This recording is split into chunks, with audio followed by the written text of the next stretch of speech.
Comment cette petite pierre à 2 € a changé ma vie? Comment cela est-il possible, me diras-tu? Une pierre roulée? Comment peut-elle changer une vie? Alors reste ici, écoute, je te raconte le début de cette étrange histoire. Un samedi après-midi d'automne à Amiens. Nous sommes samedi, divorcés depuis peu, les week-ends. Lorsque je n'ai pas mon fils, je vais parfois chez ma mère. C'est difficile et douloureux de me retrouver sans lui, sans sa présence, son rire, sans sa main qui prend la mienne lorsque nous nous baladons. Alors, je vais voir maman et mon frère.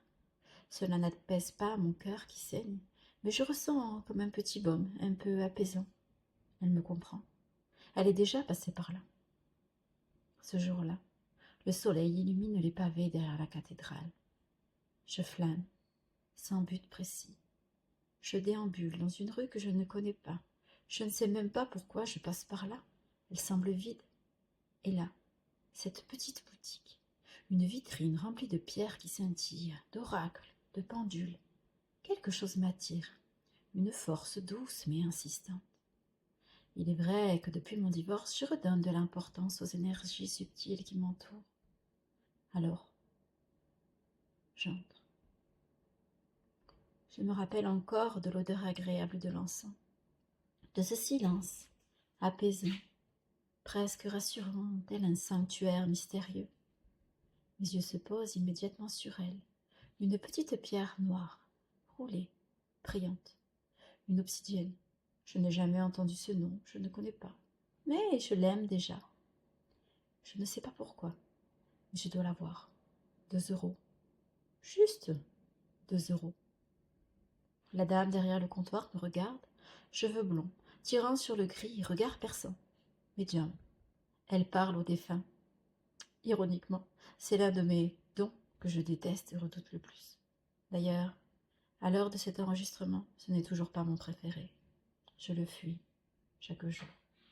Elle me sourit et dit doucement « Tu manques d'ancrage, tu dois te protéger. » Je frissonne. Comment sait-elle? Je hoche la tête, paie mes 2 € et sors avec ma petite obsidienne serrée dans la main. Ce jour-là, je ne savais pas. Je ne savais pas que cette pierre serait le premier pas vers un long voyage. Je ne l'ai compris que des années plus tard, lors d'un moment d'introspection, de recherche sur le « mais comment tout cela a commencé ?» Le premier pas d'un voyage bien plus grand, bien plus profond, bien plus bouleversant. Au début, j'étais perdue. Comment nettoyer ma pierre?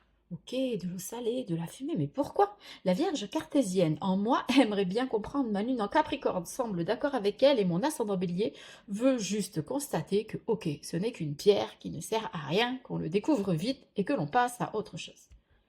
Comment la recharger? Lune, eau, sel, quel, quoi, comment, pourquoi, bref, un vrai mental s'installe. J'achète des livres, beaucoup de livres. Et oui, lorsque je me lance dans quelque chose, j'ai besoin de comprendre, de chercher, d'étudier la litho, mais aussi la minéralogie, la géologie, car pour connaître les vertus, il faut aussi connaître leur formation et leur composition. Et les mots étaient parfois compliqués, les explications confuses, incomplètes, devant piocher à droite, à gauche. Les techniques contradictoires, je cherche donc des réponses à gauche, à droite, sauf en moi, là où résidaient déjà toutes les réponses. Et petit à petit, j'ai compris, pas avec ma tête, avec mon cœur. Mon corps sait déjà. Il suffit de l'écouter. Sans penser, sans réfléchir, juste en accueillant. Les pierres ne sont pas des objets magiques qui font tout à ta place. Elles sont des alliés, des compagnes de route, des rappels. Elles te disent « Reviens à toi, tu es vivante, tu es puissante. » Et aujourd'hui, des années plus tard, 15 ans plus tard exactement, car... Alors, 15 ans plus tard, car nous étions en octobre 2010, voici que cette petite obsidienne me guide, aujourd'hui. Cette petite obsidienne à 2 €, qui a eu longtemps sa place dans mon portefeuille, tel un gris-gris. Je l'emmenais partout avec moi. Et un jour, mon petit frère en a eu plus besoin que moi.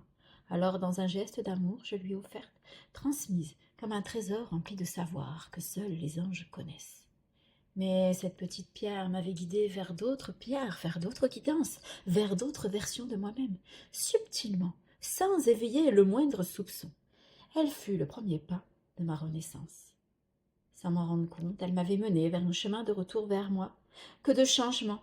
Depuis ce divorce, ce déménagement, l'ouverture de ma première boutique de vente de bijoux en pierre naturelle il y a une dizaine d'années, fermée entre deux, et aujourd'hui, flamme d'énergie, avec toujours ces pierres, les séances énergétiques, les guidances, les accompagnements des femmes qui veulent changer leur vie.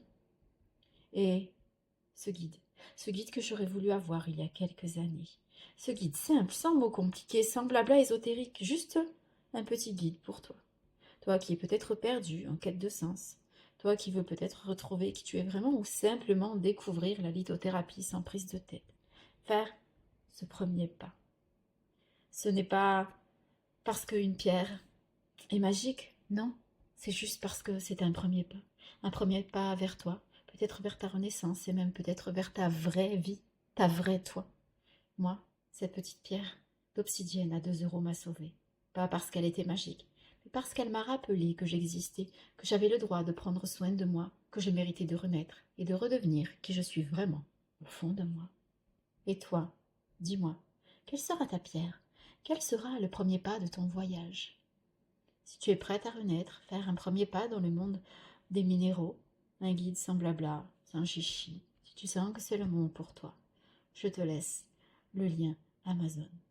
Je te souhaite une belle et merveilleuse journée. Prends soin de toi et ose prier.